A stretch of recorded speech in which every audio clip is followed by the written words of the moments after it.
Chapter 521. Shen Miao said, "Instruct the servants not to mention today's matter to anyone." Chang Ziqing did not come to the Shen mansion. Remember this. The two maids complied and left the door. Even though they did not understand why Shen Miao would care so much about Chang Ziqing, but Shen Miao had her own reasons for doing things, so the maids would not say anything. After everyone left, Shen Miao then sat at the table and looked at the bronze mirror absent-mindedly. To let Chang Ziqing harm Chen Roqiu was because Chen Roqiu was really hateful and had been jumping around for too long.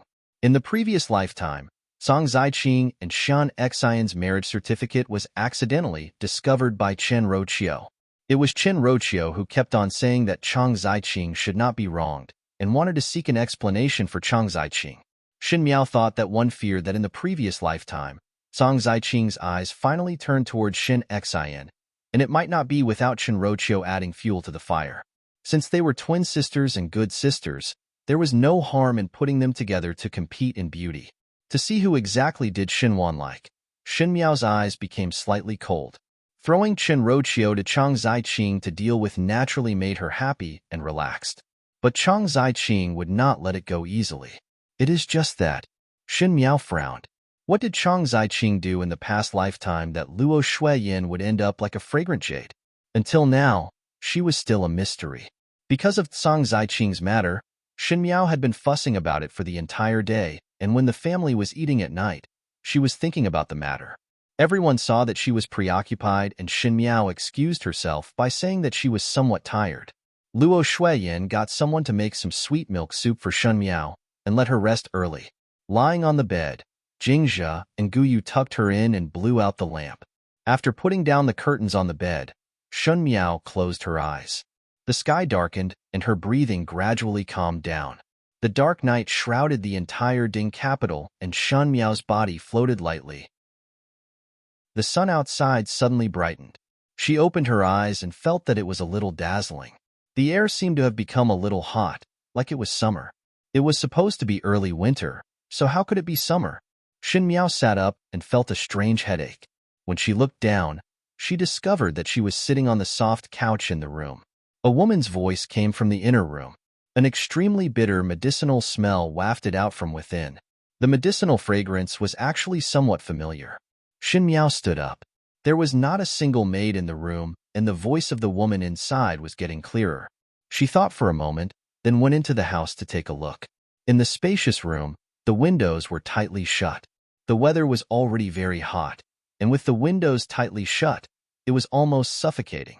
Coupled with the irritating bitter smell of medicine, it was as if something was stuck in his chest, making him feel strangely stuffy. Shen Miao walked a few steps and wanted to close the window, but she heard someone saying, "Go and open the window. My heart is so stuffy." Shen Miao was surprised for a moment. The female lying on the bed had a haggard face and was wearing a dark apricot-colored cotton gown. Most likely it was because it was too hot that her hair was soaked in sweat, and the clothes on her chest were mostly drenched in sweat. Her face was ashen, and there was a look of death in her eyes. Shen Miao's eyes widened. That was Luo Shuiyin. When had Luo Shuiyin ever looked so haggard? It is better for older sister to lie down properly. The female sitting by the bed comforted. It would not be good if one were to catch a cold in this kind of weather. Shen Miao turned her head to look at that female. Her light green clothes were simple, but the material was expensive. The refreshing and refined dressing was of a good age and was a sharp contrast with the lifeless Luo Shuiyin. If this person was not Chang Ziqing, who else could it be? At this moment, Chang Ziqing was holding the female's hair bun and holding Luo Shuiyin's hand. Older sisters still have to get better. Chapter 522. I cannot do it anymore. Luo Shuiyin's breath was like silk, and there was no more vitality in her eyes. My child is gone, and there is no hope. So what if the days are peaceful, wasting these medicinal herbs for no reason? Older sister must not say that. Chang Ziqing said, if fifth young lady knew that you were thinking like this, one do not know how sad her heart would be. Jiao Jiao. Luo Shuiyin's eyes were in pain. Shen Miao took a step forward and wanted to hold Luo Shuiyin's hands, but passed through Luo Shuiyin's hands. It was as if she did not exist. Jiao Jiao hates me. Luo Shuiyin closed her eyes. But what can I do? The Shin family cannot be tied together with Prince Ding. Prince Ding can hide from Jiao Jiao, but not me. Jiao Jiao now even hates me and Xin and is not even willing to see me. With Prince Ding's current actions, what would Jiao Jiao do in the future? There is no way out. The more she spoke, the more painful her heart became. Suddenly, she used a handkerchief to cover her mouth and coughed violently a few times. When she opened the handkerchief again, there were dark red bloodstains on it. Older sister, do not think about it. Chang Ziqing supported her and comforted. Fifth young lady is only thinking wrongly for a moment. Perhaps His Highness Prince Ding really treats her well. Moreover, there is no overnight hatred between parents and children. Fifth young lady will understand in the future that this hatred is only temporary. Shen Miao glared at Chang Ziqing. Chang Ziqing's words seemed to be comforting, but in fact it was adding oil to the fire as it confirmed that Shen Miao hated Luo Shuiyin. In the past life when she married Fu Xiuyi, even though she wanted the Shin family to help, but Fu Xian was not willing. Thus there was some resentment, but it was not worthwhile to say that she hated. Now that Luo Shuiyin was on her last breath, how would she not be distressed when she heard Shen Miao hate her? Shen Miao's eyes blurred for a moment before she saw Chang Ziqing's opposite. There was a female wearing a golden embroidered autumn dress, sitting on a chair with an impatient expression. The woman was also young. She had delicate features, but she wore heavy makeup, which made her look a little strange. Shen Miao opened her mouth. Who else could it be if it was not her? Chang Ziqing smiled. Fifth young lady must not be angry with foreign. It is just a matter of military strength, and it is very important. The general and elder sister probably have their own considerations. That's why they're doing this. We are all one family. Since I have married into the residence of Prince Ding is also half a Shin family. Why would father and mother treat him like an outsider? I know that father and mother did not like me since young, so they left me in the Ding capital and even implicated your highness. Chang Ziqing smiled again. What is fifth young lady saying? Even though the general and older sister are not as close to young lady as eldest young master, but blood is thicker than water. I do not care. The young Shan Miao said arrogantly. It is said that Qing Yinyang is the most intelligent. Can you think of a way for me? Let father and mother agree to lend troops to your highness?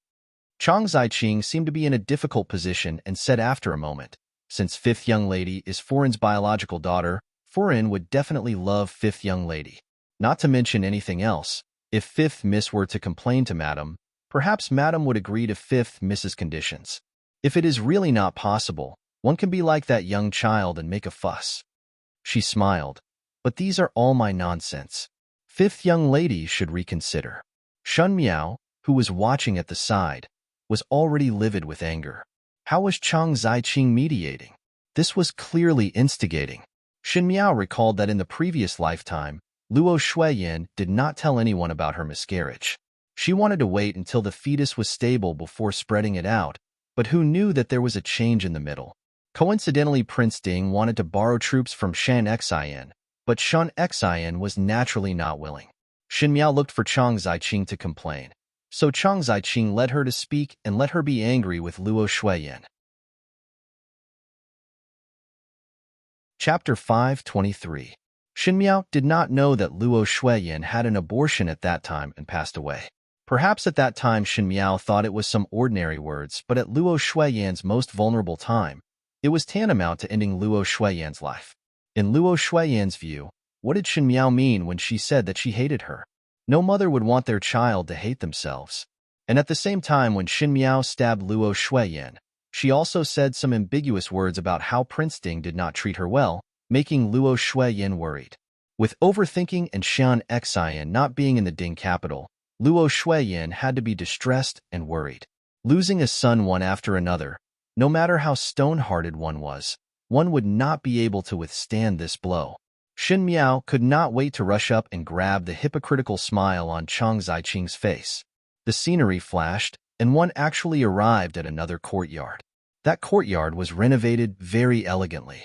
Chang Ziqing was wearing an emerald green long dress, and the maid beside her was slowly fanning her. The summer wind was hot, but the fan was soaked in ice. Thus the wind was very cool. One heard that Foreign will not be able to last much longer. The mama beside Chang Ziqing said, the physician said that it would be around these few days. Let the servants serve better. Chang Ziqing said, do not let others talk. The mama complied and said, Inyang finally managed to endure. Yes. Chang Ziqing picked up the purple grapes in the jar to eat. After so many years, one finally managed to endure. It is just that one do not know about master's side. The general deeply loves older sister and naturally would be sad. Chang Ziqing gently smiled. But what does this have to do with me? I only need to sit in the position of the only mistress in the eldest household. The general does not recognize me, but the servants recognize me. The mama also nodded her head. Inyang is right. Originally, one thought that Foreign would be able to hold on a little longer, and did not think that it would be so fast. Heart is broken and worried all day long. It is already considered that she has a long life to endure till now. Chang Ziqing lightly said, Luo Shuiyin was born with a good life to marry into such a good family, and there were no other females in the courtyard. Unfortunately, to give birth to a daughter like Shen Miao, it ruined her good luck. Shen Miao was startled for a moment and heard Chang Ziqing speaking again. Believe whatever that is said. His Highness Prince Ding's methods are indeed very high to make Shen Miao dead set on him. Even father and mother are not wanted. But if it was not that Shen Miao was stupid, how would I be able to have good luck? Shen Miao stood opposite Chang Ziqing. It was a hot summer day, but her heart was like an ice house. Shen Miao did not even know that the New Year's gifts and food that Shen Miao sent from Prince Ding's residence were all tampered with. She herself was stupid, but Luo Shuiyin doted on her so much that she ate all the medicinal meals. However, he did not know that his daughter had sent him poison. You also saw it that day when Shen Miao fed Luo Shuiyin the medicine. Spoonful by spoonful, it was all poison, but Luo Shuiyin was still filled with joy. Shen Miao's body trembled and almost fell down. At that time, in order to help Fu Xiui to convince Shen Xian, she wanted to please Luo Shuiyin. So she ordered people to buy medicinal herbs and learn how to make medicinal cuisine and return to the Shun residence to cook it for Luo Shuiyin to eat. Luo Shuiyin had always felt that Shen Miao treated her coldly, so when she was suddenly warm, she was naturally very happy and ate everything without leaving a single spoonful. So it turned out that those things were tampered with? Luo Shuiyin would not suspect that her own daughter would harm people, but Shen Miao did not think that at that time. The people around her already had the opportunity. She suddenly felt very cold and her mind was in a mess. From an onlooker's point of view, she was so vicious and stupid that she did not even have the qualifications to be forgiven. It was she who personally pushed her own mother into the road to the Yellow Springs. She was the most unfilial person. Luo Shuiyin had been strong for a lifetime but was defeated in her own daughter's hands. Speaking of which, I want to thank Shen Miao. Chang Ziqing smiled comfortably. She gave her mother's fate to me with both hands. From now on, I have the final say in the Shin family's inner courtyard. Luo Shuiyin did not lose anything in this lifetime, and if one were to talk about the biggest mistake she made, it would most likely be giving birth to Shen Miao. Shen Miao is indeed a harmful person. Suddenly, there were maids rushing over from a distance, and their shadows were pulled into a long line under the summer sun. That voice was also sluggish and had beads of sweat on it. They said, Chang Inyang, Foreign just breathed her last. Foreign is gone. Foreign is gone. There was a rumble of thunder as it spread out between heaven and earth, lighting up the Ding capital in the night. The sound of the rain and the thunder and lightning completely covered up the cries of the people in the room. Shen Miao's face was full of tears as she screamed, Mother, Mother, it is my fault. It is my fault. I should not like Fu Xiui. I will not like him anymore. It is my fault. It is my fault. Mother. At the side of the bed, the winter's thunder shone on her pale face, making her look as miserable and desperate as a ghost. The purple-clad youth stood at the side of the bed and stared at Shen Miao with a complicated expression as she kept struggling in the nightmare. After a moment, the person finally sighed slightly and stretched out his hand. Chapter 524. That was an extremely terrifying dream, as if all the struggles were futile. She knew that the ending would be extremely tragic, but she was unable to stop it from happening and could only watch as everything reached an irreversible stage. She was a murderer. There was a rumble of thunder. It was the early winter weather, but there was actually such lightning. Shen Miao sat up quietly in her dream and gasped for breath. Her hands unconsciously grabbed onto something and felt that someone was gently patting her back. The strength of that hand was gentle and had a reassuring strength. She leaned in the other person's embrace and grabbed her neck. She only felt that her face was full of sweat and she was almost out of breath. That person had a good temper and allowed her to curl up. He paused for a moment before reaching out to the back of Shen Miao's head and pressed her into his embrace. Shen Miao's body trembled so much that she bit his shoulder. His body trembled, but he did not move and only patted Shen Miao's head soothingly. One did not know how much time had passed before the thunder gradually subsided, and only the pitter-patter of rain could be heard from outside the window into the room. Shen Miao's heart gradually calmed down and she released her mouth. The tip of her nose touched something cold, and it was a golden button. It was an extremely intimate posture with the other person. She slowly sat up from that person's embrace. The latter got up, and after a moment, the room was lit up. Someone placed the oil lamp on the small table in front of the couch and walked to the side of the couch to sit down. His brows were deep and handsome, as usual elegant and noble. If it was not Xie Jingxing, who else could it be? Under the light of the lantern, his gaze was less cynical than it was in the past. It was more comforting, and there was a faint hint of concern. Shen Miao's heart shrank. She was addicted to a terrible nightmare and could not wake up. That dream was not only like a dream, it was as if it really happened. She was bewildered by the terrible truth and momentarily lost her composure. Touching something warm was like a drowning person grabbing onto a life-saving straw and would not let go. But she had forgotten that in the middle of the night, the other person's arrival was a matter worth pondering over. The secret that she had always locked up seemed to have a crack at this moment, and she was facing the most astute hunter. Xie Jingxing's eyes were like torches, and one fear that he would be able to guess something from just a few words. "What did you dream about?" Xie Jingxing cut off the excess wick in the oil lamp. Even such a simple action, when done by him, looked like a perfect silhouette under the lamp, pleasing to the eye.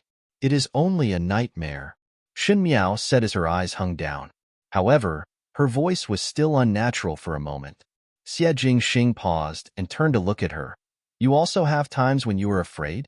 Anger suddenly rose in Shen Miao's heart as she said, "I am not your Highness Prince Rue, and it is already hard to survive in this world. Naturally, there would be times when one is afraid." Xie Jingxing looked at him. His eyes were very beautiful, and the shape was the most beautiful peach blossom eyes. Usually, he was a bit frivolous and a bit serious, making it hard for people to tell if he was sincere or not, but it could also make women drown in his moving eyes. But now that he was facing Shen Miao, his pair of eyes were like the autumn waters, as deep as black jade, making it hard for one to detect the emotions within. He said, "Don't be afraid, it's just a dream." Shen Miao's nose turned sour, and an incomparable sadness suddenly emerged in her heart.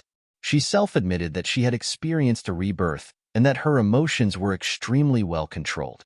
There were times when hate and love could not be concealed, but after a short outburst, it would be cleaned up by her. However, this dream tonight made her suddenly unable to face it. Perhaps it was because the rain was too cold tonight, or perhaps it was because Xie Jingxing's gaze was too gentle. It made her cold and hard heart become weak and wanted to find a place to cry out loud.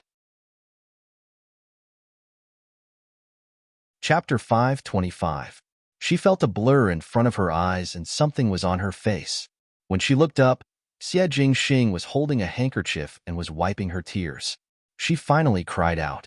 That youth's hands were slender, and with his head slightly bent, the movements of his hands were very gentle and his eyes were very serious, as if he was doing the most delicate thing in the world. Long eyelashes drooped down, and he was already as handsome as a painting.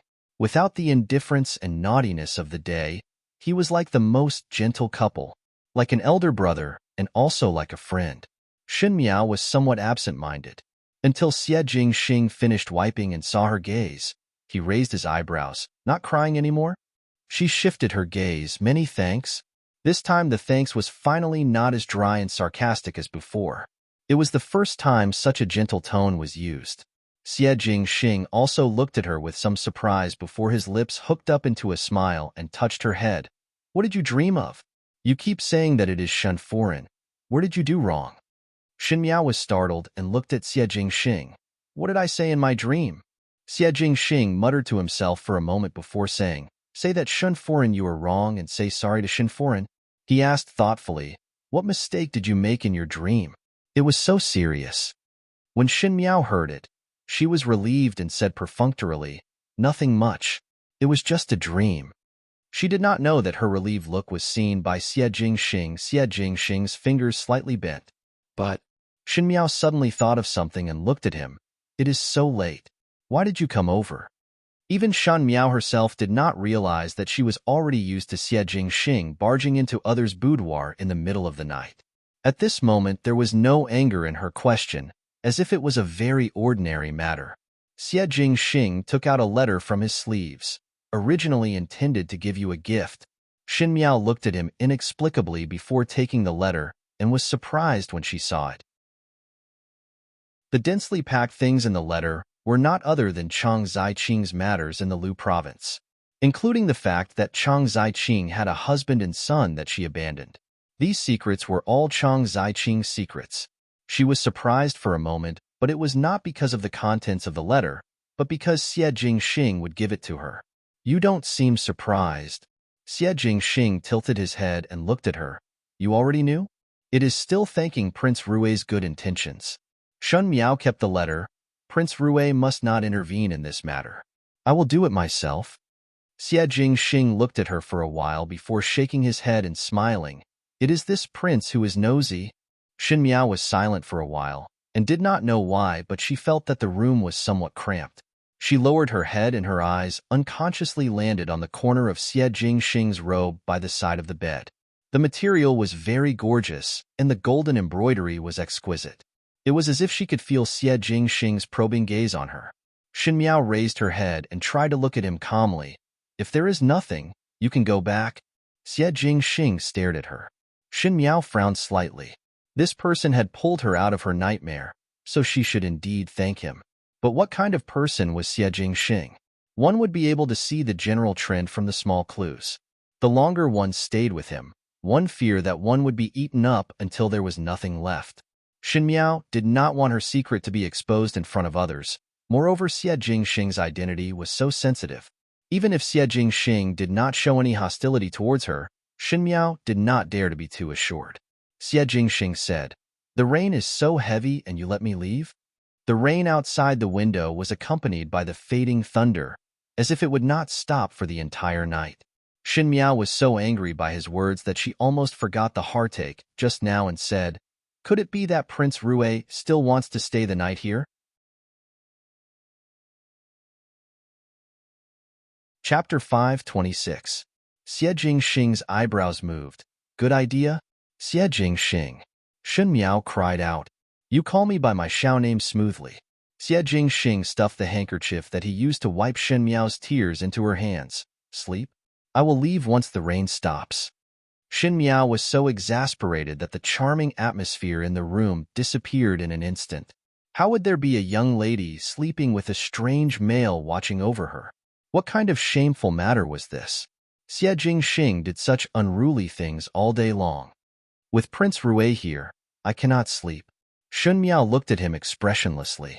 With Xie Jingxing's interruption, the depression that she had because of Cang Ziqing dissipated by a lot, and even her face relaxed a lot. Xie Jingxing reached out to lift her chin and forced Shan Miao to stare at his eyes as he said slowly, Look clearly. This prince is of royal blood and has the aura of a true dragon. With this prince staying in your room, demons and monsters would not dare to come, so you would not have nightmares. Xin Miao laughed instead of getting angry and broke free from his hand. So to say, I should still thank Prince Rui? Correct. Xin Miao glared at Xie Jingxing, but her mood gradually relaxed. Xie Jingxing did not ask her anything else, and no matter if Xie Jingxing really did not guess it or pretended not to ask, it made her feel that she had escaped a calamity. Now she did not have any energy to deal with other people, and Xie Jingxing did not say anything but help. Just like this kind of sarcasm, it was insignificant. Xie Jingxing walked to the window and pulled it open to prevent the rain from coming in. He walked to the table not far from the couch and sat down. He casually picked up a book and looked like he was going to sit down and read. He did not even turn his head back as he said, "With this prince here, you can rest assured and sleep." Xin Miao moved her lips and wanted to say something, but in the end, she did not say anything. The wind and rain outside were cold, and the lightning was frightening. She wrapped herself in the bedding, and only her head was exposed, but her eyes unconsciously looked at the person at the table. Even when the youth was sitting, his posture was slender and tall.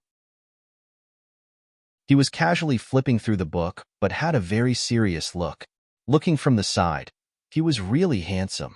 Under the pale yellow light, his whole person seemed to be gentler. Without the frivolous past, the current Xie Jingxing seemed calm and gentle. His figure seemed to be able to cover all the wind and rain. Even if he didn't say anything, he could give people a sense of trust. He was a schemer, cold and ruthless. He deceived the world, but he also had the decisiveness to cut off all means of retreat. Fooling the royal family, replacing the pillar with the beam. On the surface, he seemed to be cynical, but with a flip of his hand, he was able to summon clouds and rain with a turn of his hand. He wasn't a good person, but he wasn't as heartless as he thought. Shun Miao's mood, in the wind and rain outside, that little bit of sorrow and pain seemed to be covered under the light of the lamp as she slowly closed her eyes. The pitter-patter of rain finally stopped after a long time. There was only a little flame left in the oil lamp on the table. The flame swayed slightly, and it looked like it was about to go out. The purple-clothed youth in front of the table closed the book in his hand, stood up, and walked to the side of the bed. On the bed, the girl slept peacefully and breathed evenly. Her long hair was spread on the pillow, and when she closed her eyes, she did not have the usual dignified look. Instead, there was a bit more tranquility, which made her look even more childish. She was actually only 16 years old and was still a young girl. In an ordinary family, a 16-year-old young girl would most likely be thinking about which family's youth was better looking, or which family's perfume bag was more fragrant. Xie Jingxing's gaze was somewhat complicated. From the first time he saw Xin Miao had just reached a marriageable age, and what she displayed was a shrewdness that was completely different from her age. It was shrewdness and not calmness. The situation that the Shun family was facing was very complicated, but she never seemed to panic. She would counter soldiers with arms and water with an earthweir, as if she had long expected it. Chapter 527. However, she was after all a young lady, just like her little name. Xin Jiao should have been pampered to grow up, but she had to be forced to grow up. Never showing weakness did not mean that there was no weakness. For example, just now when she woke up from a nightmare, the despair in her eyes was enough to shock one. She grabbed onto his clothes and her entire body was trembling, as if she had experienced a huge horror, but in an instant, she returned to her usual dignified appearance. They were like wounded beasts that had to show off their strength at all times, because once their wounds were discovered by their enemies, they would be mercilessly slaughtered without holding back. Xie Jingxing was confused. He was not a good person and had a ruthlessness that ordinary people did not have, but every time he faced Xin Miao, he would always leave some leeway. From the first time he saw Xin Miao, in fact his attitude was one of concession. He was letting her. But he did not know what was the reason. It was as if he deliberately said that the rain did not stop, just to watch her sleep. She was obviously very afraid but still wanted to be brave, so he could only pretend that he did not know. When the rain stopped, he tucked the cup in for Shun Miao and put down the curtain before leaving the room. On the bed, Shun Miao's eyelashes slightly moved, but she did not open her eyes. The residence that was separated by a wall from the Shin mansion had now been bought by Prince Rue. Xie Jingxing walked out from inside and Tai Yi and Nanqi, who were waiting outside, quickly followed. The invitation from the palace has been accepted again, Xie Jingxing said. Tai Yi was surprised for a moment. Did not Master say not to go? Changed mind. Xie Jingxing swept a glance at him. Tai Yi quickly agreed, but his heart was filled with doubts. That invitation was sent by a few princes in the palace. Xie Jingxing did not want to get involved with the princes of Mingqi and the crown prince of the Great Qin, so he directly rejected it. Why did he suddenly think of it now? Tai Yi carefully looked at his master and only felt that Xie Jingxing's eyes were filled with coldness and his heart was even more puzzled. Xie Jingxing's eyes were slightly cold. In Xin Miao's dream, not only Luo Shuiyan's name was called Prince Ding, Fu Xiuyi was also called. Don't like Fu Xiuyi anymore. A mocking smile suddenly appeared on the corners of his mouth. Like?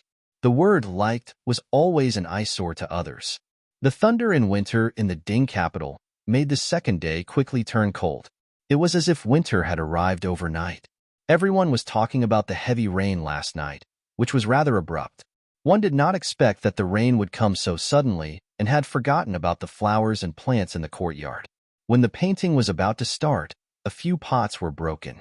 Those flowers were usually carefully taken care of, so it is such a pity.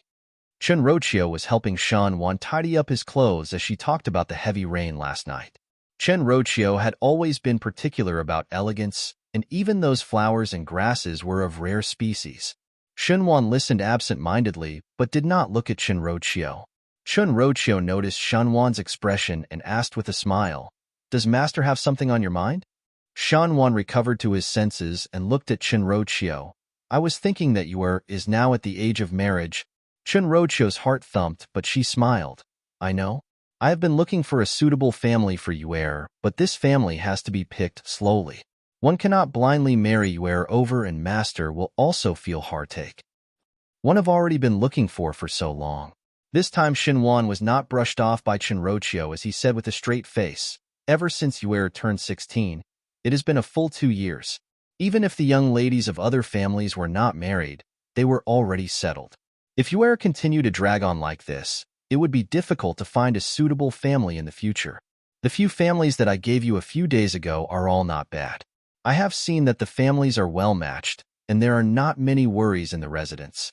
Yuer would not suffer a loss if she were to marry over."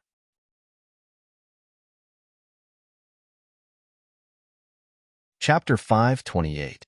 Even so, Shinrochio forced a smile. "It is just that in this short period of time, one must let Yuer familiarize with it. It's been 2 years. Every time I talk to her about family, she always refuses."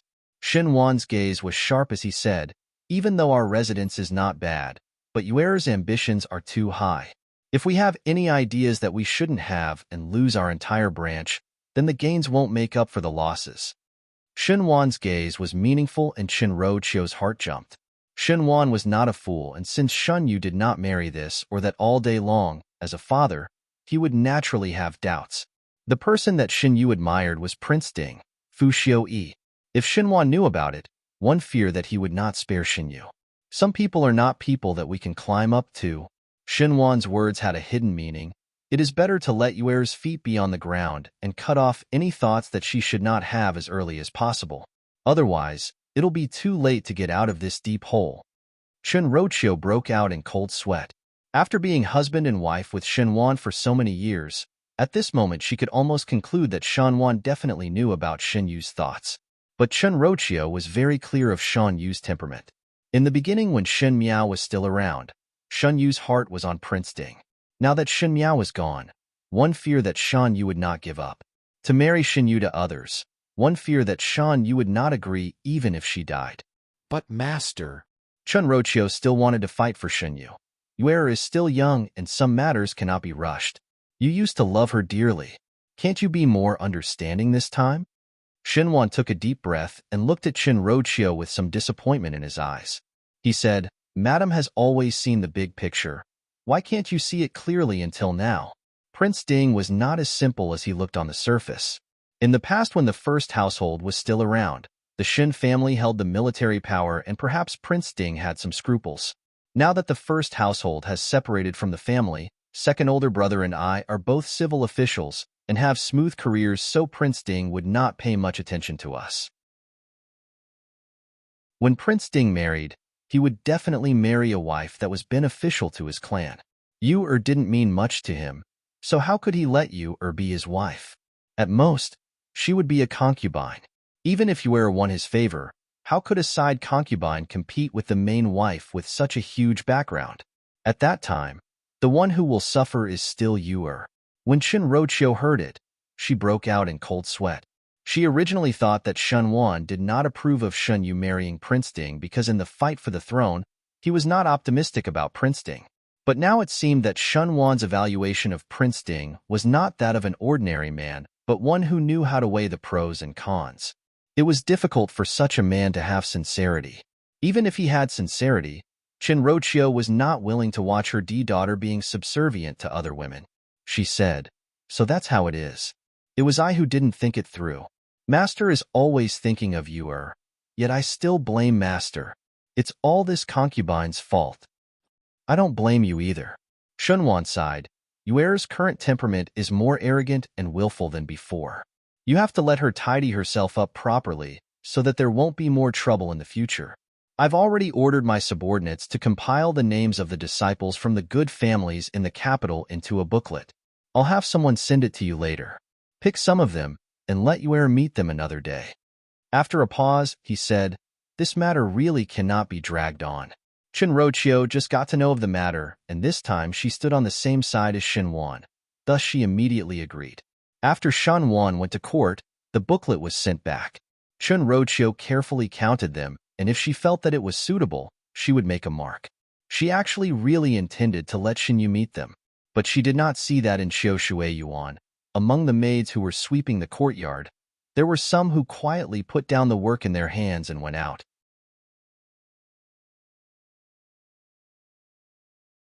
Chapter 529.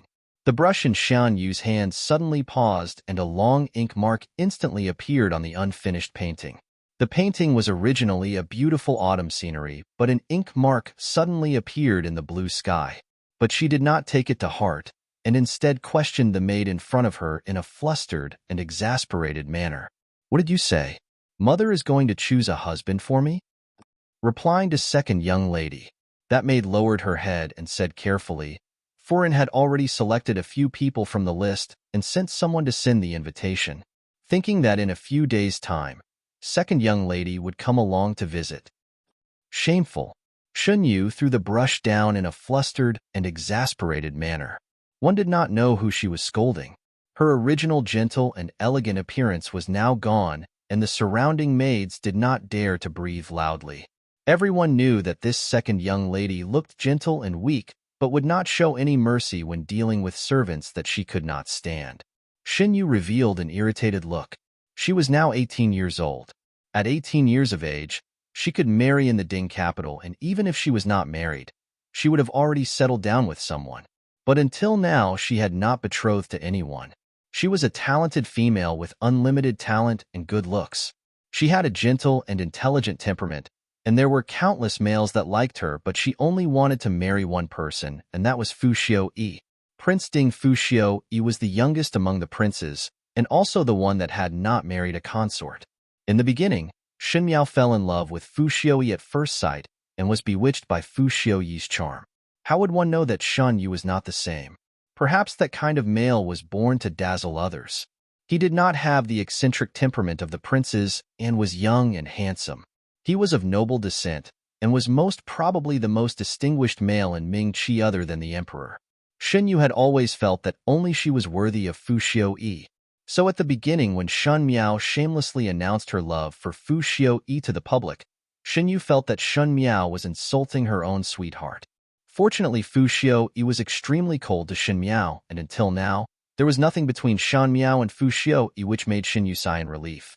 In the beginning, she eavesdropped on Shen Wan and Shen Gui's conversation, and said that it was possible that Fu Xiu Yi married Shen Miao in order to obtain Shen Xian's military power. She was uneasy for a long time, and wished that Shen Miao did not exist in this world.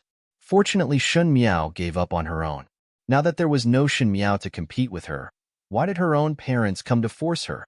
"I'm going to tell my mother that I'm not getting married. I will not marry." Shen Yu stood up and randomly swept the brush, ink, paper, and inkstone on the table. It was obvious that she was very angry. The surrounding maids quickly knelt on the ground, but no one dared to dissuade her. On the other side, Someone in Kaiyun Court also heard the commotion. Kaiyun Court was much more desolate than it had been 2 years ago. Ever since Ran Wanyun's death, Shen Gui had hurt the roots of his descendants. Old Shen Foreign was furious and did not allow Shen Gui to bring any messy females back to the residence.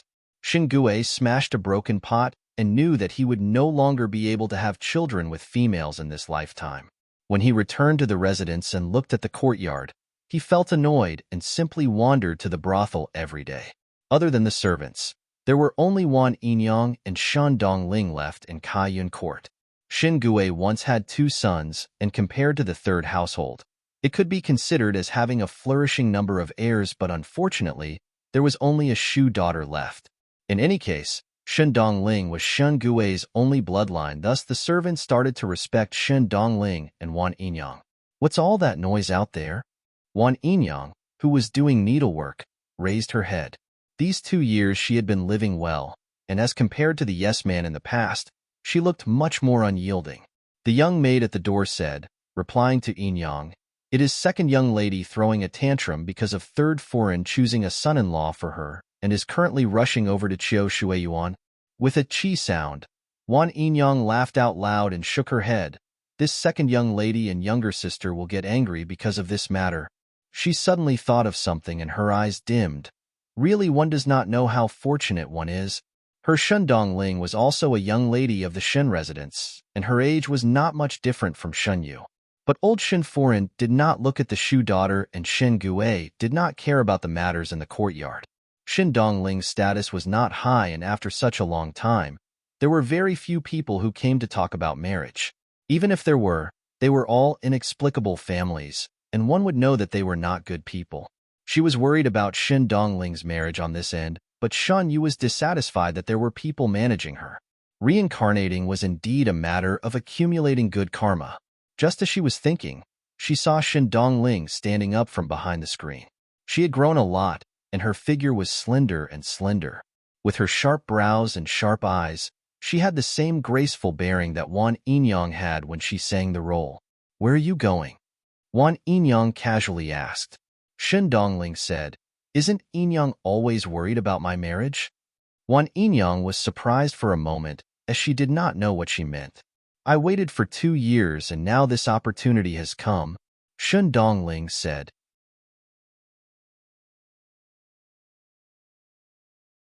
Chapter 530. Shen Yu made a ruckus in Chiao Shueyuan for a while, but unfortunately this time Chen Roqiu seemed to have steeled her heart and was indifferent to her pleas. She even got angry and said that if she continued to make a ruckus, she would be placed under house arrest. Shen Yu's heart was really flustered, but Chen Roqiu no longer bothered about her, and when she left Chiao Shueyuan, she was filled with anger and anxiety. One saw a few people walking out of Kaiyun Yuan, and when the blue-clad young female in the lead saw her, she was startled for a moment before going forward and said, "Second older sister." Shen Yu swept a glance at that female and made an sound, but her attitude was somewhat cold. This female was not someone else but the Shu daughter of the second household, Shen Dongling. In the past, Shen Dongling was suppressed by Ren Wanyun and would not leave the courtyard all year round. Even the servants in the Shen residence did not recognize her. Ever since Ran Wanyun's death, Shen Gui was diagnosed to be unable to have an heir, and Shen Dongling became the only bloodline of the second household. But even so, Shen Yu treated her gently on the surface, but in fact she looked down on Shen Dongling's background. Even if it was the bloodline, it could not change the fact that Shen Dongling was a Shu daughter. If one were to say that Shen Yu was jealous and resentful towards Shen Miao, then towards Shen Dongling, there was no hesitation of contempt. Shen Dongling, however, did not seem to see her cold eyes and still smiled. "I intend to spin a few bolts of silk to make silk cloth."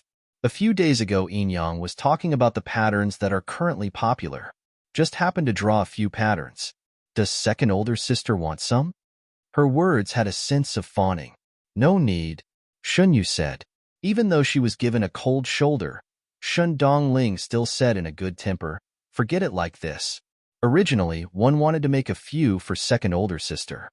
Shen Yu was somewhat impatient. Currently, she was worried about the matter of Chen Roqiu choosing a husband for her, so how could she care so much? But seeing Shen Dongling lowering her head and revealing a white neck, Her heart slightly paused. She withdrew her hand and carefully sized up Shen Dongling. Shen Dongling and Shen Yu's age difference was only half a year. If one were to say that among the original daughters of the Shen family, Shen Qing was generous, Shen Yu was elegant, and Shen Miao was delicate and pretty, the three of them had the unique temperament of a Di daughter, then Shen Dongling had the unique charm of a Shu daughter. In the beginning, Wan Yinyang was a part of the opera troupe, and since she was a Huadan, she would have some good looks. Shen Dongling did not look like Shen Gui, but was almost the same as the young Wan Yinyang. She had big eyes and a sharp chin, which made her look like a pretty lady. However, compared to those domineering concubines, Shen Dongling was always submissive and docile. She didn't fight or make a fuss, so she suppressed her concubine a bit. But after a careful look, she also looked like a beautiful woman who had just grown up. Shen Yu's heart suddenly moved, and she took the initiative to pull Shen Dongling's hand and said with a smile, "I did not let you do it for me because I am afraid that you will be tired. You are a proper young lady in the residence and not an embroidery lady in the embroidery workshop. What is the matter with doing needlework all day long?" Shen Dongling was surprised for a moment, as if she was surprised that Shen Yu was suddenly so intimate. Her face turned slightly red, and she was somewhat overwhelmed by the favor. Second older sister's words are too heavy. Normally, I do not have anything else to do, and Yinyang told me to do needlework, so I did some. It is not a hindrance. Wan Yinyang seemed to have been suppressed by Ran Wanyun for too long that her temperament became tamed. Now that she had turned around, what she loved to do the most was to do embroidery in the courtyard. Shen Dongling followed her temperament. Seeing Shen Dongling being so obedient, the smile in Shen Yu's eyes became even more intense. Your temperament should be changed. It is a good thing to be honest and love to do embroidery, but which young lady would do it all day long? Tomorrow I will go to the jewelry shop to pick some jewelry. Come along with me. There are some new styles this year, and perhaps you will like it. If you see anything, I will gift it to you.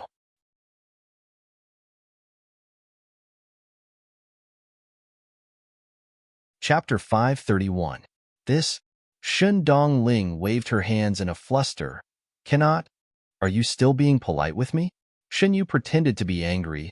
You and I are, after all, the closest sisters. If even you are this distant, then what is the meaning of being sisters? Shen Dongling was somewhat at a loss and did not know how to continue Shen Yu's words. When Shen Yu saw it, she gently smiled and gently patted her shoulder. Third younger sister is still this timid and has a temperament that makes one's heart ache. All right, I still have some matters and will not talk to you anymore.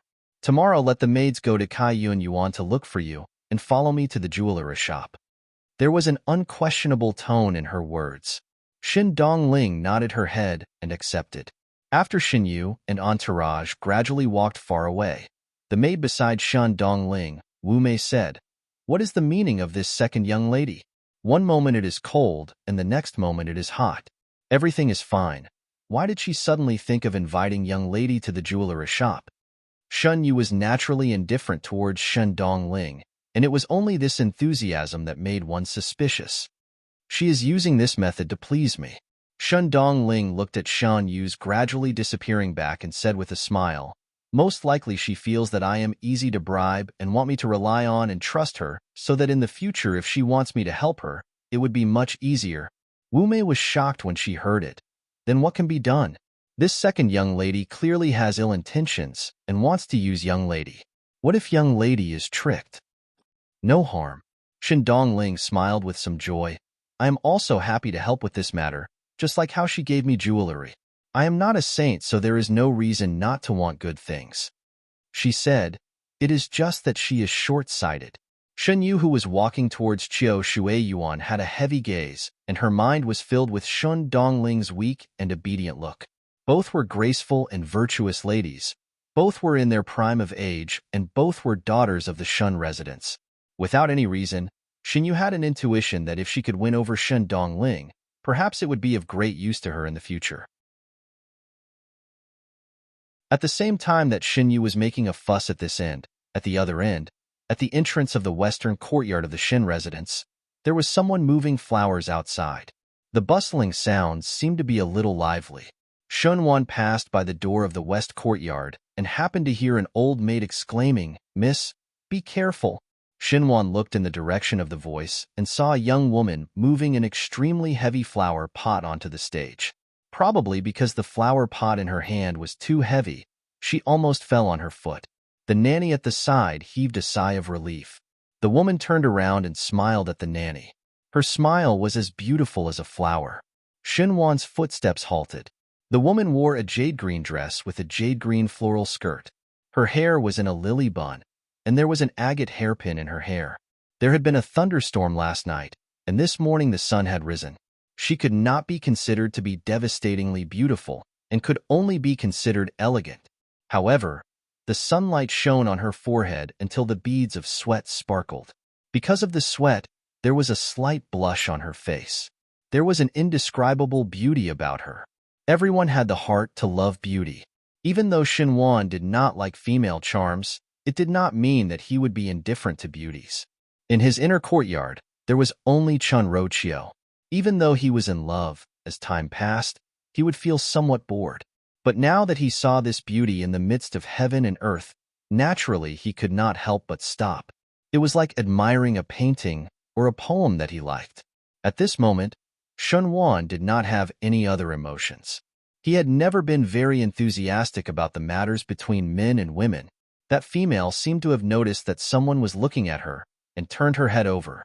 When she saw Shinwan, she was surprised for a moment before walking over. She walked in front of Shinwan without any embarrassment or shyness and gracefully bowed. Third Master.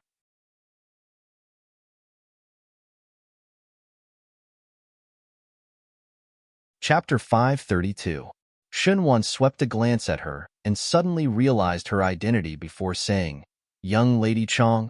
Song Zaiqing only saw Shinwan once, and that was when she just came to the Shin residence. At night, Chen Rochio brought her to Rongjing Tang to greet old Shin Foreign. The lights were dim at night, and everyone were thinking about the matters of the day. Thus Shinwan did not pay attention to Song Zaiqing. One did not expect that upon closer look, it was a rare beauty with such temperament. Thinking that Chen Rochio and Song Zaiqing seemed to be on good terms, his attitude became more intimate. "What is young Lady Chong doing?" Shinwan asked with a smile. Song Zaiqing turned back to look at the flower terrace at the courtyard entrance and smiled. It rained last night and many of the flowers were drenched and damaged by the wind. "I am bandaging them." Bandaging? Shinwan was somewhat curious and asked, "How to bandage flowers?" Song Zaiqing gently smiled. "Third Master, just watch." Shinwan walked over to the flower terrace to take a look and indeed saw those scattered flowers. Some were wrapped in cloth strips, and some were smeared with something like medicine, but it was carefully arranged neatly. There were some scissors and cloth strips around, and there was a flower that was broken in half, but it was actually connected back together.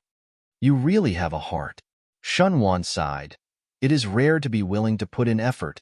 After the thunderstorm last night, the flowers and plants were inevitably damaged. Even Chen Rochio, who loved flowers, felt it was a pity before throwing away those flowers and plants. The flowers and plants that were destroyed were no longer as beautiful as before, and it was annoying to keep them. One did not think that Song Zaiqing was willing to take care of these flowers and plants. Not only did she not throw them away, she even bandaged them properly. Flowers and plants also have life. Song Zaiqing smiled. Since one say that one love flowers, one cannot forget one's original intention upon encountering such a matter. All living things have a spirit, and one cannot be a person who says one's mind is different. Keep on saying that one loves flowers and plants, but one cannot even do such a small matter. Song Zaiqing said straightforwardly, "Moreover, it is just a matter of moving one's hands. Pleasing others and pleasing oneself. Why not? Good pleasing others and pleasing oneself." Shinwan's gaze towards Song Zaiqing was filled with appreciation. Young Lady Chong is the one who is truly elegant. It is me who is vulgar. Third Elder praises me too much. Song Zaiqing teased. Everyone are common people, and I also have selfish motives. If I can raise the flowers and plants well, in the future I will feel more at ease living in the residence. There's always something we can do. Shinwan laughed heartily. Chong, young lady, worry too much. Even if Chang young lady do not know how to plant anything, there would not be anyone in the Shun residence who would want to chase you away. Song Zaiqing also laughed along. Then many thanks, third master. She suddenly thought of something and looked at Xinhuan. Speaking of which, I accidentally set up a game of chess yesterday, but I couldn't solve it no matter what. I originally wanted to ask third madam to help me take a look, but third madam seems to be a little busy today. I heard that third master is also a chess expert. Could you give me a few pointers? Thinking of something else, he smiled and said, I can brew tea for third master. Third foreign might have told you that the tea I brew is very delicious. Her attitude was natural and unrestrained. If she refused, it would seem that Xinhuan was being rude. In the end, she used tea as a condition, showing a bit of mischievousness.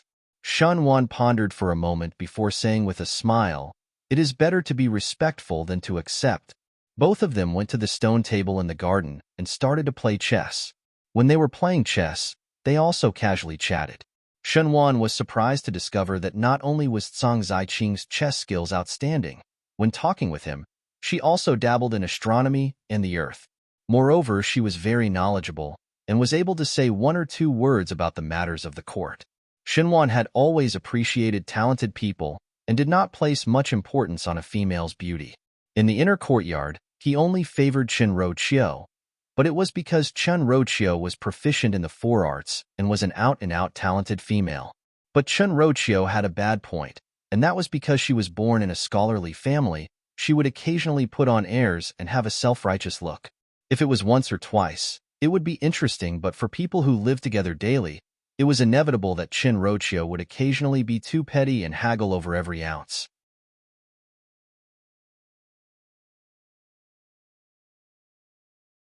Chapter 533. Song Zaiqing was very different.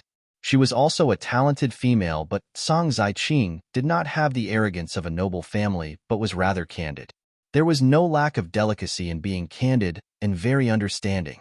When talking to her, it seemed to be full of wit and made one's heart warm up. Unknowingly, Xinhuan's gaze towards Song Zaiqing became more and more appreciative and lingered longer on the other party. Zhao Mama looked from afar, and there was a trace of joy in her eyes. Without batting an eyelid, she instructed the maids to guard the courtyard door and not let anyone else in. As such, in the imperial palace of Mingqi, it was exceptionally lively today. In order to entertain the two guests from the Qing country and the Great Liang, the crown prince specially set up a banquet. The crown prince and princess of the Qing country were present, and Prince Rui of the Great Liang also received the invitation. Accompanying them to the banquet were the 9 princes of Mingqi. It was a fact that the crown prince's illness was getting more serious. Because of this, even the morale of Prince Chu and Prince Xian, who followed the crown prince, was shaken. In these 2 years, the crown prince's power was gradually replaced by other princes. Almost everyone tacitly agreed on one fact, that the crown prince's position would not last for long. The crown prince himself also realized that in these 2 years, he did not participate much in the matters of the court. It was not that he did not want to participate, but there were too few people following him. In contrast, Prince Zhou and Prince Jing and Prince Li's faction were becoming more prominent. King Li had a lot of followers because he was a smiling tiger all along. As for the Prince Zhou and Prince Jing, they relied on their own consort Su Xian. These two factions were now fighting like fire and water, and there were some traces of the dagger being revealed. The most stable one was Prince Ding, Fu Xiu-yi. Prince Ding also participated in the court matters in these 2 years, but most of the matters he participated in were very tactful, as if it was to deliberately show that he had no ambition. These were all trivial matters, but even so, Emperor Wen Hui was very satisfied with him. It was also because he showed this neutrality and calmness that no matter if it was the crown prince, Prince Zhou or Prince Li, they did not deliberately suppress him. Prince Ding was the safest person. In the hall, the crown prince smiled and raised his cup. Everyone came from afar. One should really celebrate. Huang Fu Hao sat next to the crown prince, raised his cup and clinked it with the crown prince. He said with a smile, "Many thanks for the crown prince's hospitality." Beside Huang Fu Hao sat Princess Ming'an. After being grounded by Huang Fu Hao for a few days, Princess Ming'an was finally released. Today, she was also dressed up, and she looked at the purple-robed youth sitting opposite her with a loving expression. Unfortunately, the falling flower had a yearning, but the heartless brook was heartless. Prince Rue's face was half covered, but his eyes did not look at her at all. However, he did not look at the crown prince. Instead, he stared at the wine cup, and no one knew what he was thinking. The crown prince smiled and asked, "Why does Prince Rue not drink wine? Is the wine not to your liking?" Prince Rue's lips hooked up. One's body is not well and should not drink alcohol. It was an undisguised slap to the face. Even though this Prince Rue had been mysterious ever since he came to Ming-Chi, and one could not see any clue from his attitude towards Ming-Chi, but the etiquette was complete. Today, everyone present could not help but have a thought in their hearts. Prince Rue of the Great Liang seemed to be somewhat unhappy, but out of nowhere, who had provoked him? There was some awkwardness on the crown prince's face. Fu Xiaoyi opened his mouth. "Since that is the case, Your Highness Prince Rue will use tea to replace wine. Someone come and serve tea to Prince Rue." Fu Xiaoyi opened his mouth and continued the crown prince's words. The crown prince's expression became better and was somewhat grateful to Fu Xiaoyi. The rest of the princes were in agreement with Fu Xiaoyi's words. Even though Prince Rue's background was not small, no one was willing to be submissive in front of other countries. Fu Xiaoyi's unyielding and polite words had given Ming-Chi a lot of face.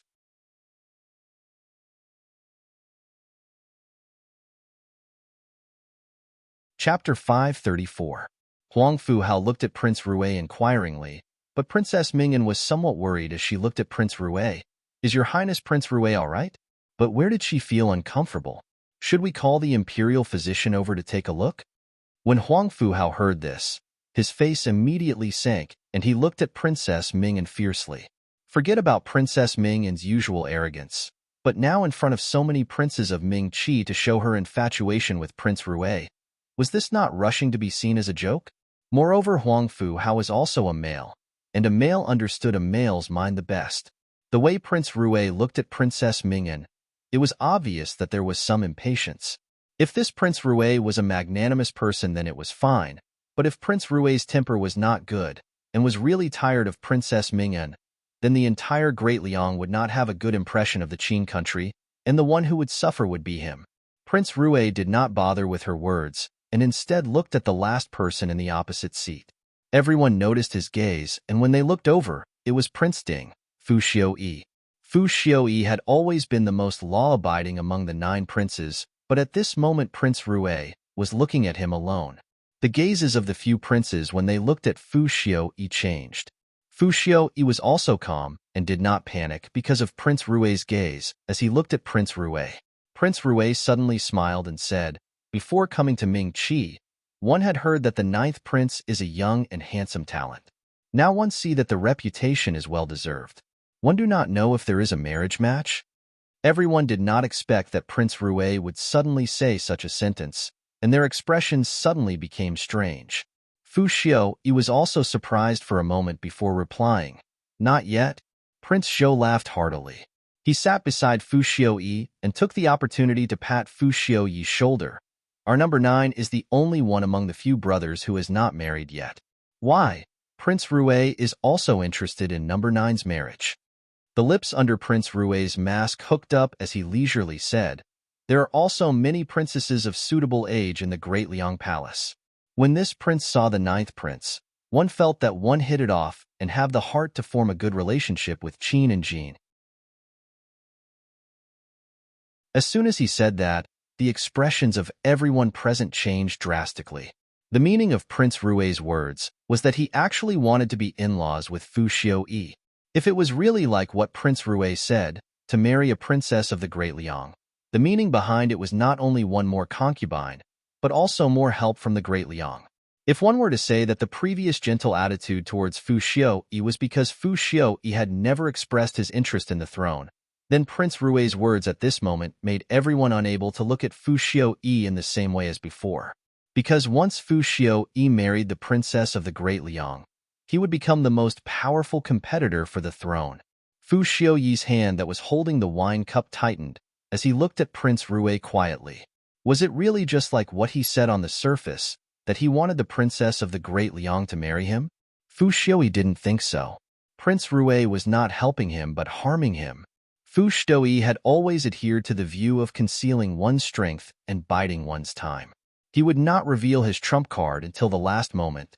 Although Prince Rui's conditions were tempting, but if he really had such good intentions, Fu Xiui would definitely not be willing to raise this matter in front of all the princes now. With just one sentence, the princes' gazes were filled with wariness as they looked at him, almost pushing him into the teeth of the storm. No matter how tempted he was, it was impossible for him to agree. Fu Xiui clenched his teeth. He did not know why, but he felt that this Prince Rui who he had never interacted with seemed to be full of hostility towards him, else he would not just casually say a sentence and let him fall into such a difficult situation. His heart was on guard against Prince Rui, but on the surface he blushed. Many thanks to your Highness Prince Rui's kindness, but currently this one does not have any thoughts of marrying. Oh? Prince Rui's lips hooked up. But ninth prince already has a female that you admire, so you are not willing? This prince would not do such things as breaking up a pair of affectionate couples. If that is the case, one will not force it.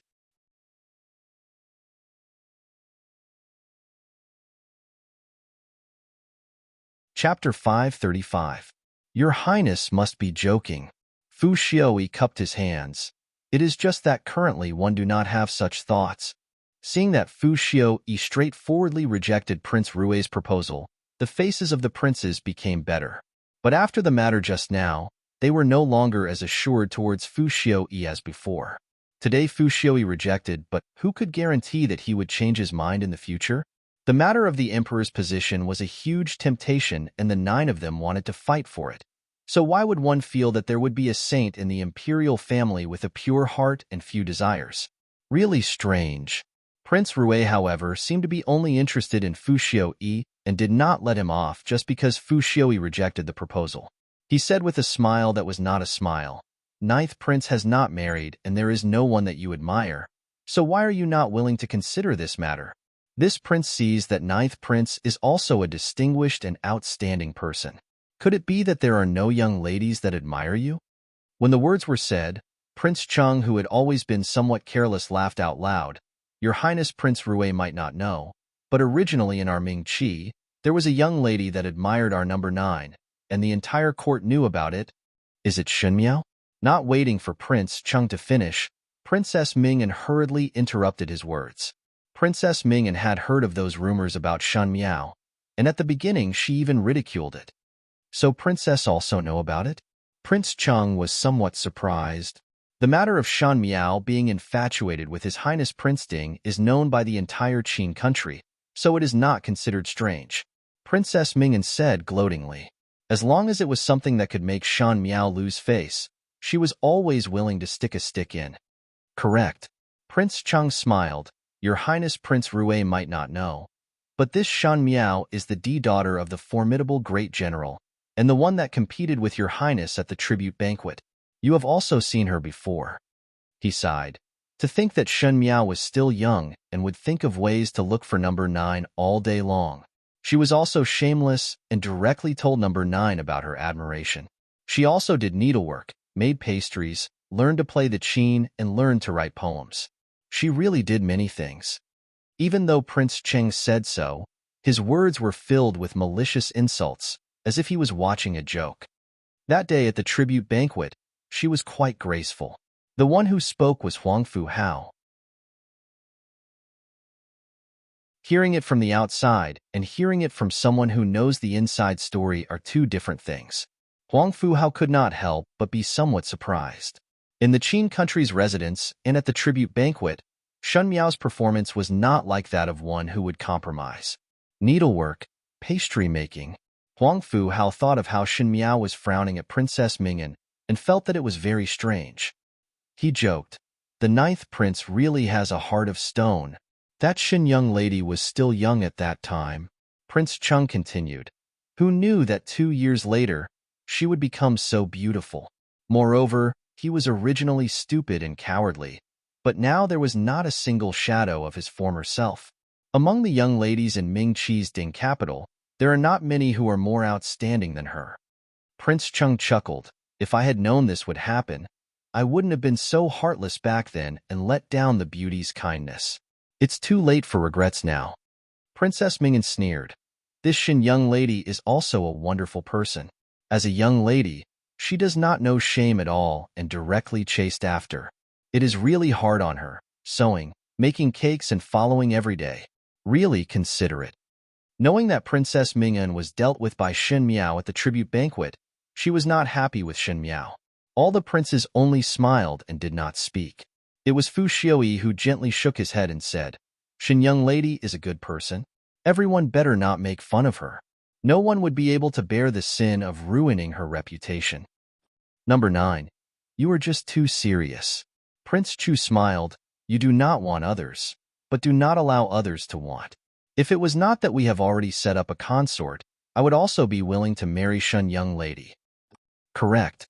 The princes echoed one after another. It is indeed so. Huang Fu Hao smiled. If I was the 9th prince, I would definitely marry her. Princess Mingen was extremely unhappy in her heart. She looked at Prince Rue and discovered that Prince Rue did not join in the jeering and jeering, but his eyes were quiet. She was delighted and asked, Does Prince Rue also think so? Prince Rue paused for a moment. Everyone's eyes looked towards him. The young man wearing a mask picked up the wine cup and played with it before lightly saying, Sewing for men, making cakes, learning to play the qin, learning to write poems. Princess Mingen said, Correct? It is simply immoral and a joke. Such a good young lady. Prince Rue said with a smile, Unfortunately, this prince also wants.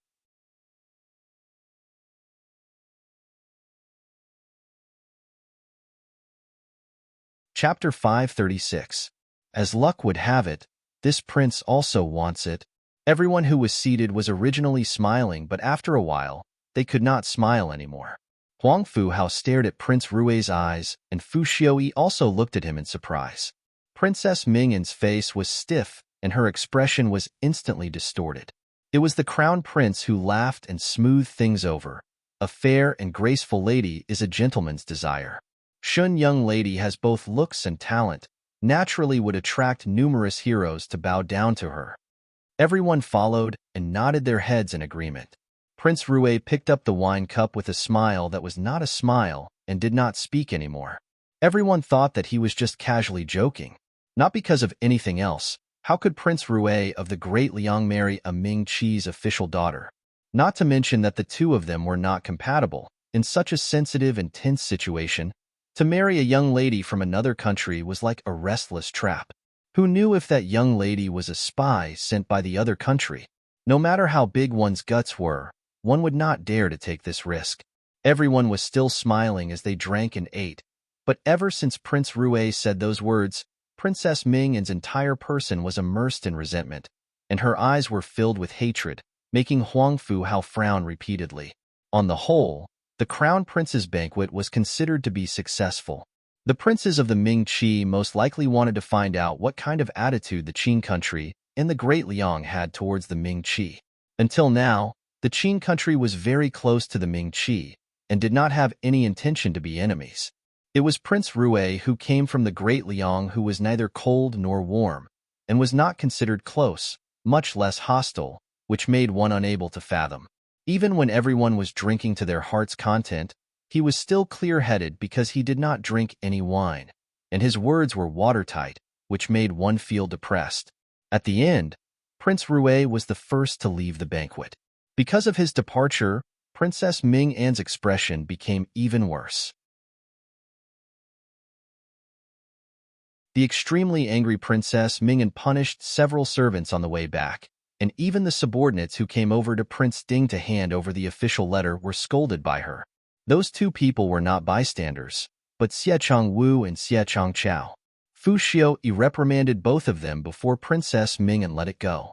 Upon returning to Prince Ding residence, Fu Xiaoyi informed his advisors about the matter that happened at the banquet today and pondered that Prince Rue of the Great Liang seemed to have some enmity towards this prince and deliberately suppressed him at the banquet. Fu Xiaoyi had recruited a group of capable people.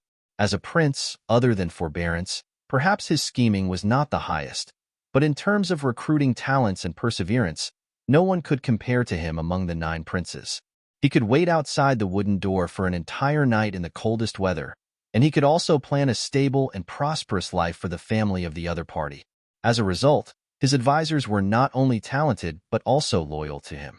Whenever there was a problem, he would be able to get the answer from his advisor. And the art of controlling people was what an emperor should learn the most. On this point, Fu Xiaoyi was indeed the best emperor. All the advisors were deep in thought when Fu Xiaoyi looked at the green-clad male at the front. Does Gentleman Pei have any opinion? If one were to say that every advisor here were people that Fu Xiaoyi trusted, then Pei Lang was definitely Fu Xiaoyi's confidant. Pei Lang was recruited by Fu Xiaoyi 2 years ago. At that time, Fu Xiaoyi fancied Pei Lang's talent, but Pei Lang himself was not greedy for power. So at the end, Fu Xiaoyi had to put in all his effort and even use the righteousness of the world to convince Pei Lang to be moved. And this person that he had spent a lot of effort to win over did not disappoint Fu Xiaoyi's high expectations, and in these 2 years, he helped Fu Xiaoyi to solve many difficult problems. Thus until now, whenever he encountered a difficult problem that he could not solve, Fu Xiaoyi would first think of Pei Lang.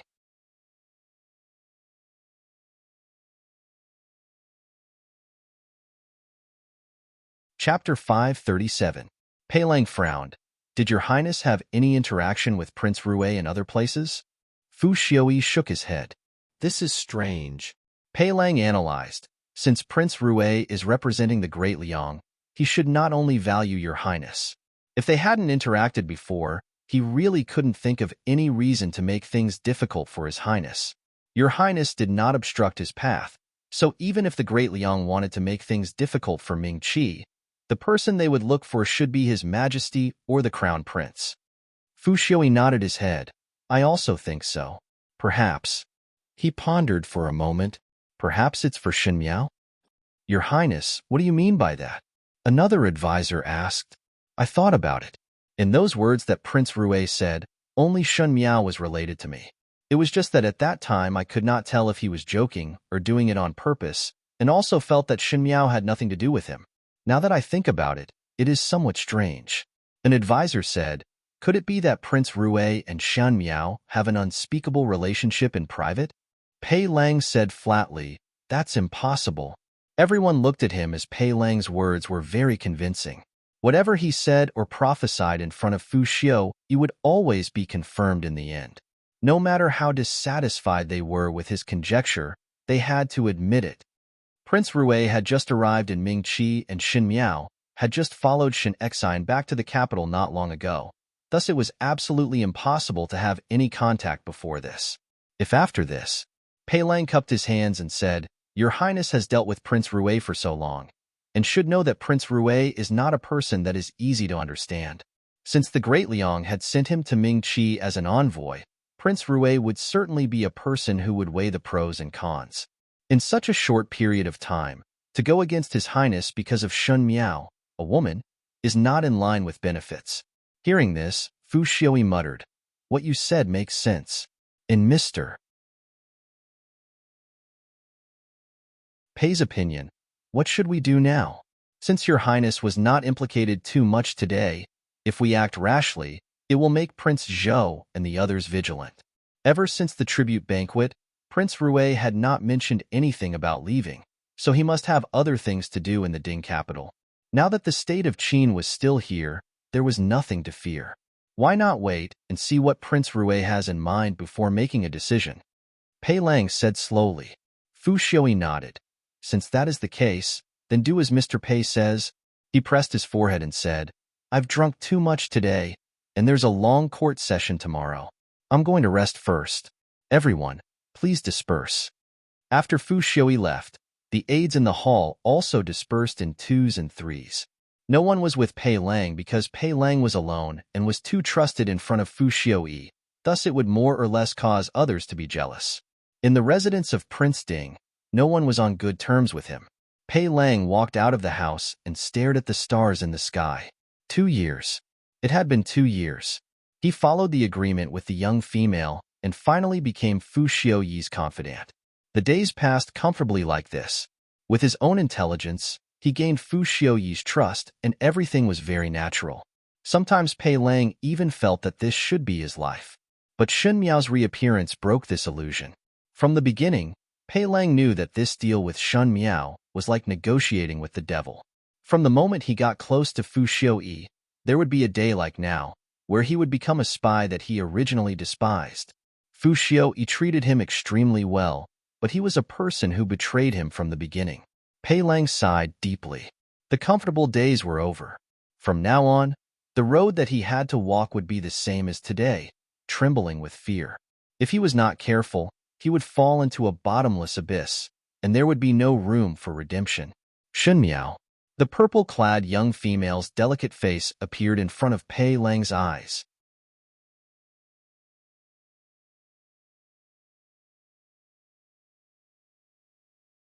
Chapter 538. It was already so difficult for him as a man, so how could the young female who schemed behind the scenes shoulder everything? He would not be able to understand this logic in his entire life. Under the oil lamp, Shun Miao was carefully writing. The snow-white paper was spread out, and Guyu was grinding the ink at the side. Jingzhe carefully added some oil to the oil lamp every once in a while, so that the flame was not bright enough. She wrote very seriously, and from time to time, she would stop to think for a while before continuing to write. By the time he finished writing on the square piece of paper, it was already quiet outside. Shun Miao put down the brush and lifted the paper to blow on it. After making sure that the ink on the paper was dry, she then found an envelope and put the paper in. It was handed over to Jingzhe's hands. Tomorrow morning, find a reliable person outside and send this letter to Cang Ziqing's hands in the Shun residence. Do not pass it to other people's hands, and must only be sent to Cang Ziqing's hands. Shun Miao said. Jingzhe complied as she kept the letter. Even though she was puzzled why would Shun Miao write a letter to Cang Ziqing without rhyme or reason, she did not ask much. Guyu put away the ink and paper on the table and smiled. Young ladies should also rest early. Now that it is late at night, it would not be good for the body to rest later. Shun Miao nodded her head. After Jingzhe and Guyu left, she took the oil lamp to the small table in front of the couch and sat by the side of the couch in a daze. After having such a dream last night, she could not sleep no matter what and was thinking about this matter for the entire day. It was as if she had glimpsed a little clue of the previous life from that dream. She finally knew why Cang Ziqing was able to turn Luo Shuiyin into a wisp of spirit so easily. It was because Shun Miao was helping the evildoer. If one were to say that Cang Ziqing was the main culprit, then she herself had become the executioner that was used by others. Thinking of these, the hatred could topple the mountains and overturn the seas. Shun Miao hated that she could not swallow Cang Ziqing alive. But it was too simple to think of ways to let Cang Ziqing's reputation be ruined. Cang Ziqing's entire life had been thinking of inexhaustible wealth and status. Why not let Cang Ziqing get everything that she wanted, and then turn it all into bubbles? Let her be ridiculed by the world. If he used Cang Ziqing to deal with Chen Roqiu, it would save him some strength. The words "make the best use of everything" was a lesson that was engraved into the bone marrow. Using a borrowed knife to kill. This time it should be Shun Miao's turn to play. She thought for a whole day, and finally came up with something. The letter was densely packed with Shun Wan's likes and dislikes. After being Shen Wan's niece for so many years, in the past because she sincerely respected Shen Wan, Shun Miao had done a lot of understanding to please Third Shu since young. And now all this understanding was given away with both hands, and it was even given to an ambitious female. Shun Miao did not believe that with Cang Ziqing's character, a hypocrite like Shen Wan would not fall into her trap. On the surface, they looked like a match made in heaven, but on the inside, they were both jackals, wolves, tigers, and leopards. None of them were good people. Wouldn't it be more interesting to tear them apart in the future? A trace of sneer flashed in Shun Miao's eyes. Dogs biting each other would always be interesting to watch. She took off her outer garments and climbed onto the bed. Just as she was about to lie down, she unconsciously glanced at the window. The window was closed tightly, and there was a breeze outside. In the dark night, there was no one else. Shun Miao was startled for a moment and secretly scolded herself in her heart. Why would she suddenly look at the window without rhyme or reason? It was as if she was not used to it if Xie Jingxing did not come. She shook her head and suppressed the strange feeling in her heart. After blowing out the oil lamp, she then really went asleep. In the residence of Prince Rue, there was someone feeding a tiger in the courtyard. The white tiger was playing happily in the courtyard and snuggling at the youth's feet. From time to time, it would stretch its head out to beg for food from the latter's hands. Perhaps it was because the food was a pleasant surprise, and it was being well taken care of. This white tiger's fur was shining and seemed to have become fatter, looking like a beautiful big cat.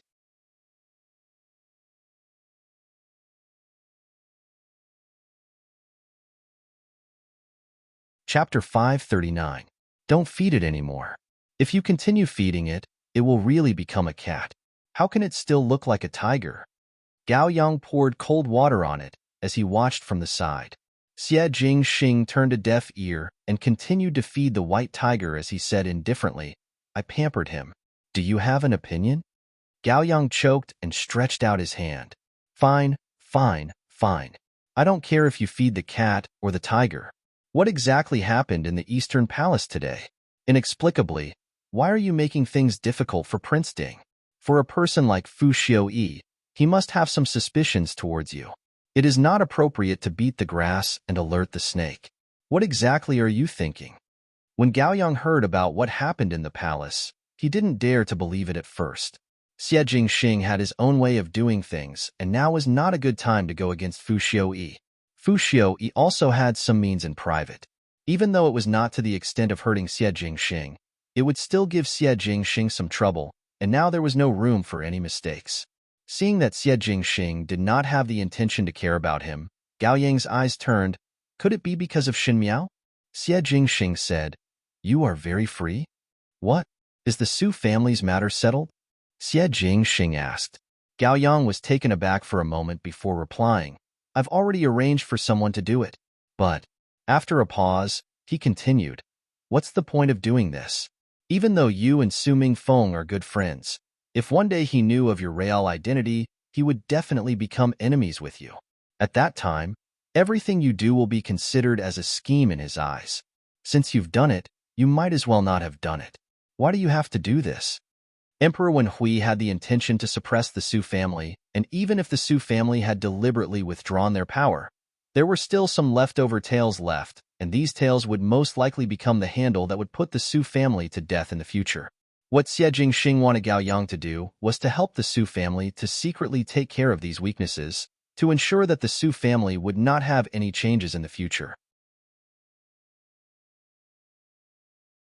Gao Yang was non-committal to Xie Jingxing's approach. Now that Xie Jingxing was wearing a mask, no one knew that he was Prince Rue, but if there was a day when the matter was exposed, it was all right to not admit it, but Su Mingfeng would definitely be able to recognize it. His childhood brother, whom he had known for so long, was deceiving him. Moreover, the great Liang and Ming Qi would one day stand in a hostile position. Xie Jingxing could protect the Su family, but could not protect the past with Su Mingfeng. This was an unavoidable fact. Why do I need to consider his thoughts when I do things? Xie Jingxing said, It is only because I want to do it. Really? Gao Yang said with a rare sharpness, Perhaps you have forgotten that you are different from the past. With this identity, it is destined that in Ming Qi, there is no one that is trustworthy. If you took off your mask, others would look at you with vigilance. As a subordinate, I can warn you that there is nothing to hide, Your Highness. The night breeze blew gently, and the white tiger was full. It burped and happily bit Xie Jingxing's sleeve. The courtyard was filled with the silent sound of the wind. After some time, Xie Jingxing said, No, not everyone. There is one person who is different. He said, One can use the identity of Prince Rue of the Great Liang to make friends with. You mean Xin Miao? Gao Yang reminded, Your Highness must not forget that the reason why Xin Miao is friends with Your Highness is because she also wants to deal with Prince Ding, Fu Xiuyi. Your Highness can help her, but if there is a day, at the end, she would still stand on the opposite side of Your Highness. To be spurned by the world, isn't Your Highness prepared from the start? If it is just a momentary pleasure, it would be a golden millet dream, and after waking up, it would only increase sadness. So what about that? Gao Yang was surprised for a moment.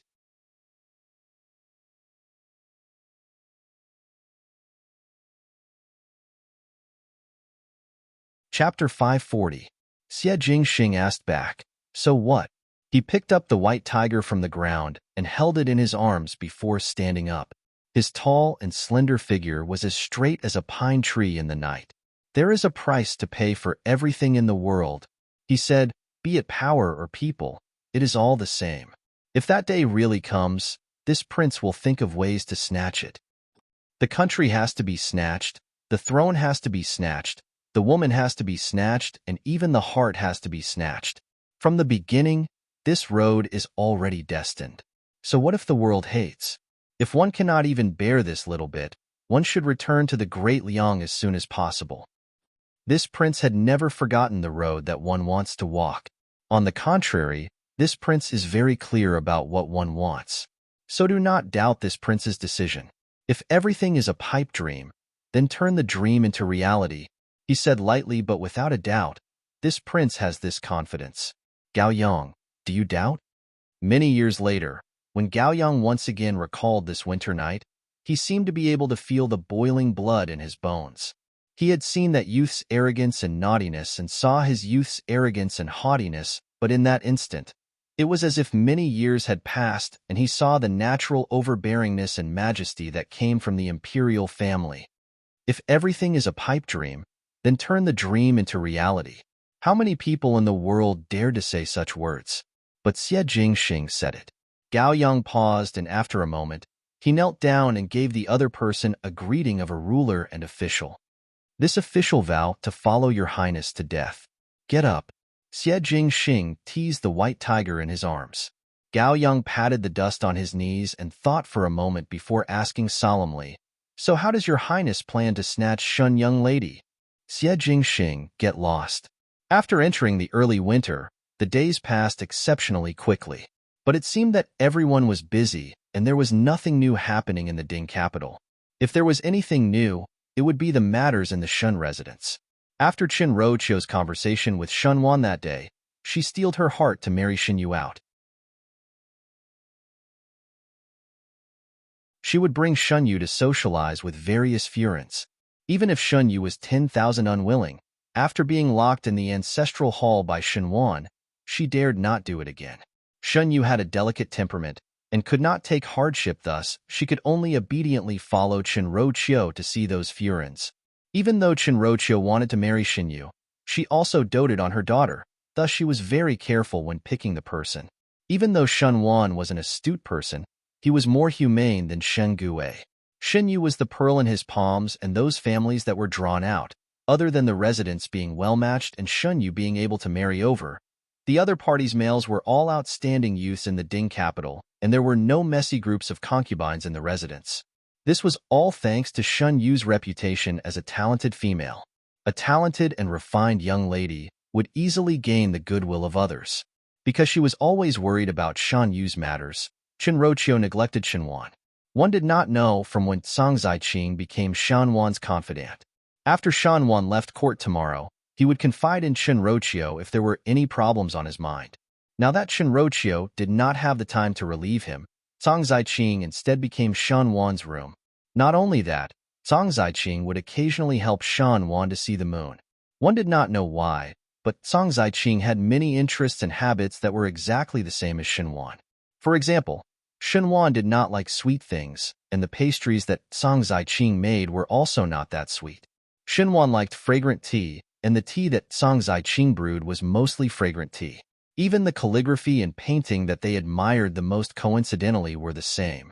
One would always have some feelings of closeness towards people that were similar to oneself, and Xian Wan increasingly felt that Song Zaiqing and himself hit it off.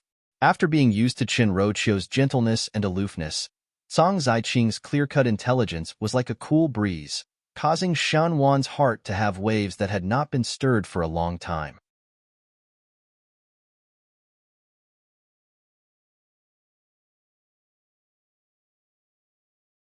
Chapter 541. It was just that Qin Roqiu did not know about all these. Naturally, Qin Roqiu did not know that Song Zaiqing's methods were superb, and every time she would not take the initiative to look for Xin Wan, it was always Shan Wan who took the initiative to look for Song Zaiqing. And when both of them were together, they were separated far apart and looked very courteous. It was just a casual conversation, and even if others saw it, they would not think much about it. So why would they go and remind Shinrochio? On Shinrochio's side, there was another unimaginable matter, which was that the third young lady of the Shin residence, Shun Dongling, suddenly had a close relationship with Shun Yu. Even though there were only these two young ladies in the Shin residence, Shun Yu was like Shinrochio in her bones and looked down on people with a lower status than her, not to mention a Shu daughter that crawled out from a Yin-Yang's womb. After so many years, there was no interaction, and inexplicably they became close sisters. It was indeed suspicious. In Kaiyun Yuan in the Shen residence, Shan Dongling was pushing the pastries in front of Shin Yu and smiled. This is the new pastries that the kitchen made. Milk and osmanthus were added. Second older sister should also try it. Shin Yu glanced at the pastries, but did not reach out to take it. Instead, she sighed somewhat irritatedly. How would I have the mood to eat now? I am already full from anger.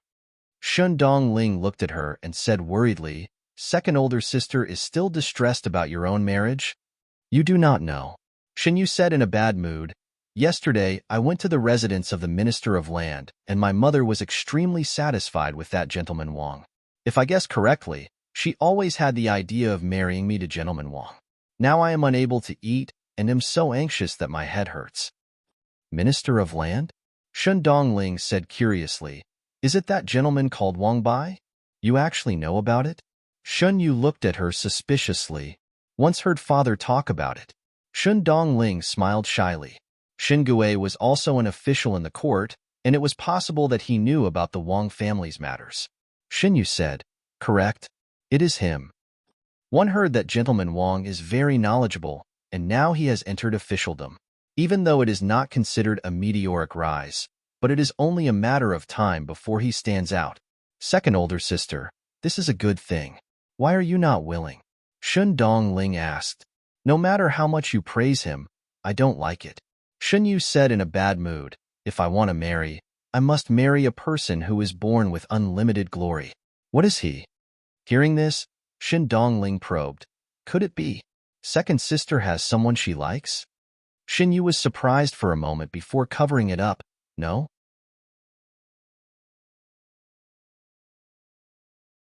What nonsense are you talking about? Shin Dongling smiled apologetically. I thought that young Master Wang was a good person. If second sister didn't like it, was it because she already had someone she liked, so she didn't like anyone else? It was I who misunderstood second sister. Second sister, please don't be angry with me. Shin Yu waved her hands, but her eyes were somewhat absent-minded. She thought of Fu Xiaoyi, and her heart could not help but ache. Shinrochio had told her that Fu Xiaoyi wanted to marry someone who could help him. She was just a daughter of an ordinary civil official, so Fu Xiaoyi would not marry her. But Shun Yu still could not help but think that if there was a day when Fu Xiaoyi fell in love with her, would he not care about those worldly possessions and treat her soberly? She was so beautiful and intelligent, with the reputation of a talented female throughout the Ding capital. Naturally, she would marry a man of unparalleled elegance. In Mingqi, only Fu Xiaoyi was able to enter her eyes. She had waited for Fu Xiaoyi for so long, but now all her efforts were in vain, and she had to marry someone else? Shin Yu was extremely unreconciled. Shin Yu heard Shin Dongling speaking softly. Why does second sister not try? Actually, gentleman Wang is not as bad as you think. After all, the Wang family and the Shin family are well matched in terms of social status. Speaking of which, gentleman Wang himself is also a good person. If second sister marries over, one would not suffer grievances and live a stable life. Isn't that good? The more she said it, the more annoyed Shun Yu was. What Shun Yu wanted was not stability but glory. Only Fu Xiaoyi could give her the envious eyes of everyone. Second sister better not think too much. This kind of blessing is something that some people cannot beg for, like me. Shun Dongling said, If it was me standing in second sister's position and knowing about this matter, one would definitely not reject it. Instead, one would feel very happy. As a female in this world, do not one seek stability? Shin Yu was initially somewhat impatient listening, but when she heard the last part, she could not help but pause. A strange feeling slowly floated in her heart, and she could not help but look at Shun Dongling. Shin Dongling's chin was pointed, and it made her look especially weak, as if she would not resist anything. There was a look of trust between her brows, as if she really treated Xinyu as a sister who treated her wholeheartedly. She seemed to be an extremely easy person to manipulate. A thought slowly floated in Xinyu's heart. You're tuning in to the Romance Rendezvous YouTube channel. We're so grateful for your support, and don't forget to subscribe to join us on this incredible journey through captivating stories. Your generosity through donations truly makes a world of difference, as it's the primary source of revenue that allows me to expand and enhance this channel for you. Thank you from the bottom of my heart for being a part of this adventure.